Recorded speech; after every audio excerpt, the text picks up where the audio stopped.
Good morning. তোমরা সবাই ভালো আছো এবং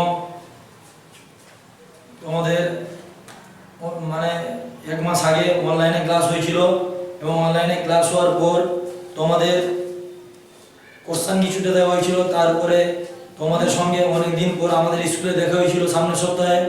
সেখানে তোমরা একটা মূল্যায়ন পরীক্ষা দিয়েছো। আশা করছি সেই পরীক্ষা তোমরা সবাই ভালো দিয়েছো এবং খাতা দেখা হয়েছে এবং তোমরা সবাই ভালো রেজাল্টও করেছো। তেমনি পরীক্ষার পর আজকে তোমাদের প্রথমে অনলাইন ক্লাস শুরু হয়েছে, যেটা আজকে প্রথম শুরু করছি ক্লাস 4-এর ম্যাথ। তোমরা তোমাদের নিজস্ব বইয়ের পেজ নাম্বার 74 পেজ খুলো এবং দেখো তাতে উপরে সব থেকে লেখা আছে গড় নির্ণয়।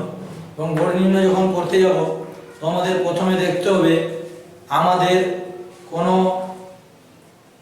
অঙ্কে প্রথমে অঙ্কটা সমাধান করার সময় দেখতে হবে ওই অঙ্কে মোট কটা এককের সংখ্যা আছে, ঠিক আছে।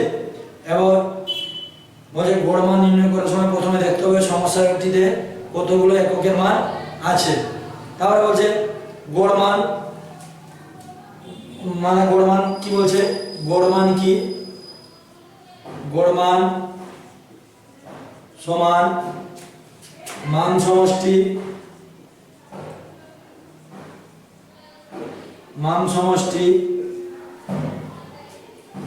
ভাজিত এককের সংখ্যা, ঠিক আছে। গড় মান সমান মান সমষ্টি বাই এককের সংখ্যা। তাহলে এবার মান সমষ্টি যখন বলবে, আবার যখন বলবে মান সমষ্টি,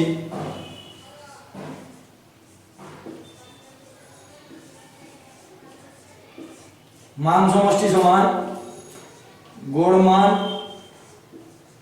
গুণিতক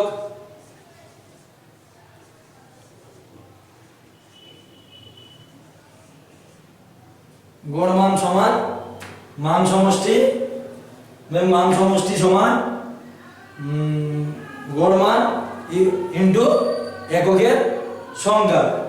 তাহলে ধরো আমাদের একটা সংখ্যা দিয়েছে 75 পেজে, তোমরা দেখো 75 পেজে একটা আছে যেটা বলছে 75 পেজে যেটা বলছে তোমরা দেখো যে বলেছে নিচের সংখ্যাগুলি গড় মান নির্ণয় করি। যে আমাদের সংখ্যা দিয়েছে 20, 30, 40, 50, 60 এই সংখ্যাটা দিয়েছে, দেখতে পাচ্ছ 75 পেজে তোমাদের বইতে আছে। এ বলছে সংখ্যাগুলি গড় মান নির্ণয় করো। এবার আমরা জেনেছি কি যে গড় মান ইকুয়াল টু মান সমষ্টি ভাজিত এককের সংখ্যা। তোমরা এভাবে লিখতে পারো, আবার অন্যভাবে আমি লিখতে পারি গড় মান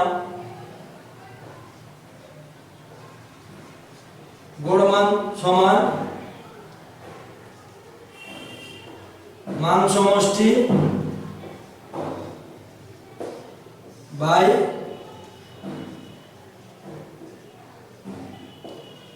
এককের সংখ্যা, ঠিক আছে। এবার আমি যখন গড় মান নির্ণয় করতে যাব তোমরা দেখবে যে সংখ্যা দিয়েছে 20, 30, 40, 50, 60, মানে কটা সংখ্যা দিয়েছে 2, 4, 6। তাহলে আমি লিখব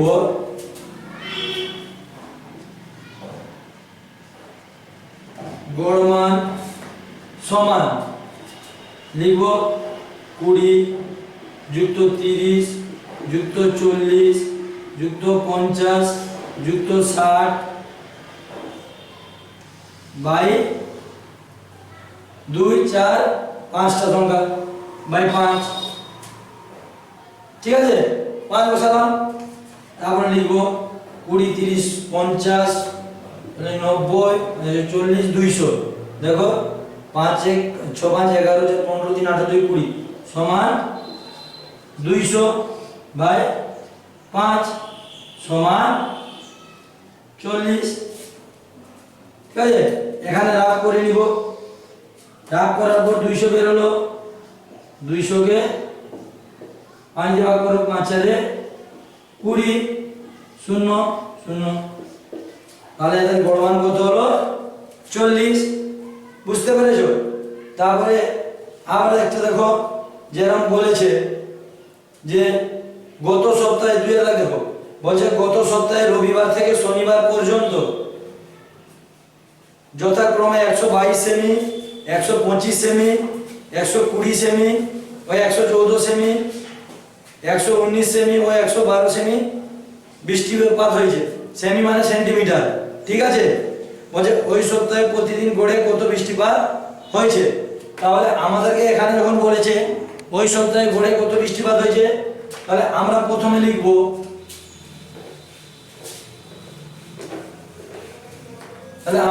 কি লিখব, যে গত সপ্তাহে রবিবার থেকে শনিবার, তাহলে রবিবার প্রথম শুরু হয়েছে কত সেমি, 122 সেমি। তারপরে সোমবার 125 সেমি,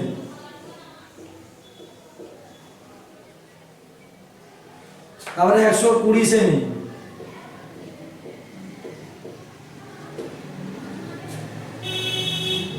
একশো 14 সেমি, 119 সেমি,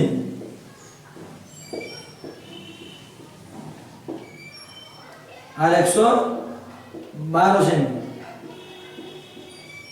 তাহলে আমরা কি জেনেছিলাম, গড় মানের সময় কি করব, মান সমষ্টি বাই এককের সংখ্যা। তাহলে লিখব গড় মান সমান, পর্ব সংখ্যা বসাবো 122 যুক্ত 125 যুক্ত 120 যুক্ত 114 যুক্ত 119 যুক্ত 112 দিয়ে বন্ধনীর ভিতরে রাখবো, দিয়ে শেষে লিখবো সেমি। সবগুলোতে সেমি লেখার প্রয়োজন নেই, শেষে শুধু সেমি লিখে দিব। প্রথম বন্ধনীর মধ্যে সংখ্যা তুলে লাস্টে সেমি। দেখবো এবার এককের সংখ্যা মোট কতটা সংখ্যা আছে, 1 2 3 4 5 6 বাই 6। এবার আপনি কি করব, পরপর যোগ করব, 122 125 120 114 119 112 যোগ করব, ঠিক আছে? 5 2 7 4 11 9 20 22 2 হাতে 2 2 4 6 2 8 9 2 11 এক হাতে 1 1 2 3 4 5 6 7। তাহলে হলো কত, 712 সেমি বাই 6। আবার 712 কি করব, রাফ করব, রাফ করব, 6 একে 6, 1 1 নামলো, 6 একে 6,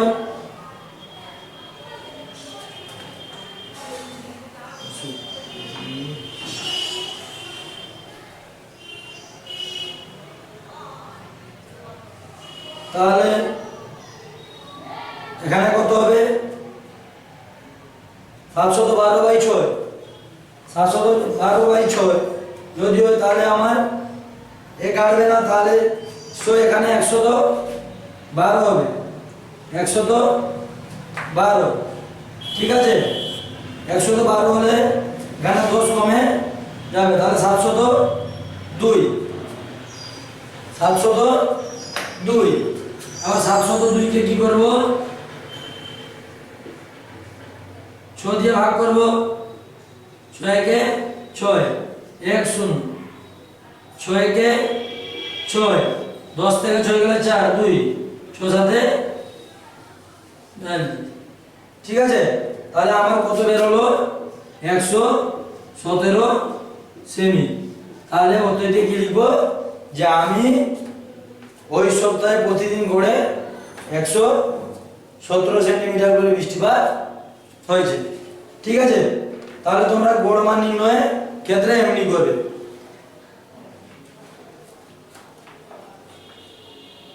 তারপরে যেটা শিখবো ঐকিক নিয়ম। কি শিখবো? ঐকিক নিয়ম।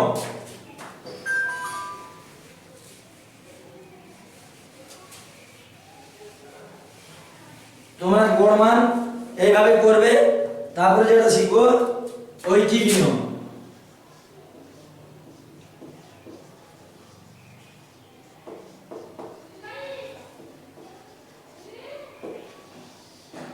ঐকিক নিয়ম পেজ নাম্বার 77। দেখো পেজ নাম্বার 77 আছে ঐকিক নিয়ম। ঐকিক নিয়ম করতে গেলে আমরা দুটো জিনিসের মধ্যে পরস্পর সম্পর্ক বের করব এবং পরস্পর সম্পর্কে তাদের একটার মান আরেকটা থেকে বাড়তে পারে, আবার কখনো কমতেও পারে। ঠিক আছে? যেন আমাদের একটা অঙ্ক দিয়েছে, দেখো 78 পেজে বলছে 3 কেজি চালের দাম 51 টাকা হলে 25 কেজি চালের দাম কত হবে। তাহলে আমরা যখন শিখব, যদি আমাদের কোনো মানে কিলোগ্রাম মানে পরিমাপে দেয়, পরিমাণ দেয়, তাহলে আমরা প্রথমে লিখব চালের পরিমাণ, চালের পরিমাণ দিয়ে ব্র্যাকেটে লিখব কেজি। কেজি কেন লিখলাম? যেহেতু সেখানে পরিমাণ বলে দিয়েছে যে কেজি। ধরো আমাদের কেউ যদি বলে যে তোমার উচ্চতা কত, কেউ বলে 2 ফুট 3 ফুট 5 ফুট এমনি বলো, তাহলে সেটা হচ্ছে তার উচ্চতা মাপা রেখো। তেমনি এখানে যখন পরিমাপ মাপবো, যেরকম কেজি বলে যেতে, সেই জন্য লিখলাম চালের পরিমাণ, যে ব্র্যাকেটে লিখে দিব কেজি, তাহলে বুঝতে সুবিধা হবে। তারপর বলে 3 কেজি চালের দাম 51 টাকা। তাহলে আমরা এখানে দাম লিখতে পারি বা মূল্য লিখতে পারি, দাম বা মূল্য লিখতে পারি, যে ব্র্যাকেটে লিখে দিব টাকা। ঠিক আছে? দাম বা মূল্য লিখতে পারি। যেমন বলছে 3 কেজি চালের দাম 51 টাকা হলে তাহলে 25 কেজি চালের দাম কত হবে। তাহলে ওখানে জিজ্ঞাসা চিহ্ন দিব, যখন কোশ্চেন চাইবে সেই জায়গায় জিজ্ঞাসা চিহ্ন দিব। তাহলে আমরা লিখব 25 কেজি চালের দাম। তাহলে আমরা ঐকিক নিয়মে শিখব, যদি আমরা জানি 3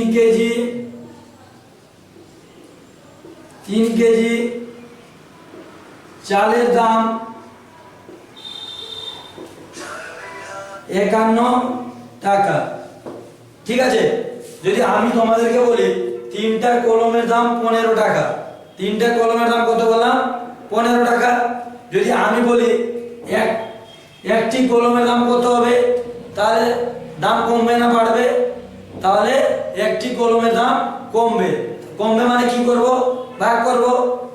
তাহলে দেখো 3 কেজি চালের দাম যদি 51 টাকা হয়, তাহলে 1 কেজি চালের দাম কত হবে? তাহলে কমবে। কমবে মানে ভাগ হবে। 51 ভাজিত 3 সমান 17 টাকা। তাহলে 1 কেজি চালের দাম কত হচ্ছে? 17 টাকা। বা তোমরা আলাদাভাবে লিখতে পারো 51/3 টাকা, অন্যভাবেও লিখতে পারো। ঠিক আছে? তারপরে বলছে 25 কেজি চালের দাম কত। তাহলে 25 কেজি চালের দাম আমরা দুভাবে করতে পারি, 51/3 ভাজিত 25। ঠিক আছে? এটা একভাবে করতে পারি। আরেকটা করতে পারি কি, যখন আমরা এখানে 17 বের করলাম, 17 গুণিত 25। ঠিক আছে? তাহলে আমরা দুভাবে করতে পারি। তাহলে 3 কে এখানে দিয়ে ভাগ করে কাটবো, 17 3 51, সে উত্তর আসবে 17 গুণিত 25। ঠিক আছে? তাহলে 17 আর 25 ভাগ করব,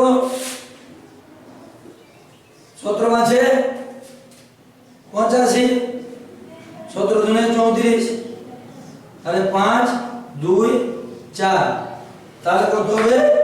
425 টাকা। তাই তো? 425 টাকা। তেমনি দেখো তোমাদের বইতে দিয়েছে 70 কেজি চিনির দাম এত টাকা হলে 49 কেজি চিনির দাম কত? তাহলে এদিকে লিখবে চিনির পরিমাণ কেজি, এদিকে লিখবে দাম বা মূল্য, ঠিক লিখবে। এখানে লিখবে 70 কেজি, এখানে লিখবে 1960 টাকা, এদিকে 49 কেজি, তাহলে সেখানে কত? তাহলে 70 কেজির দাম বেশি হবে।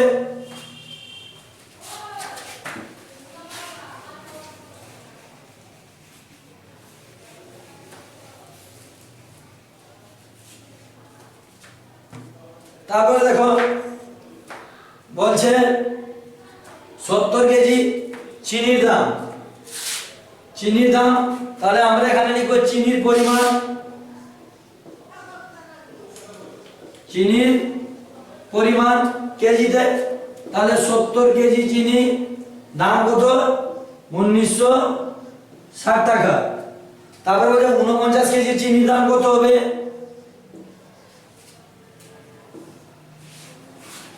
তাহলে আমরা কি করব? তাহলে প্রথমে করব যে 70 কেজি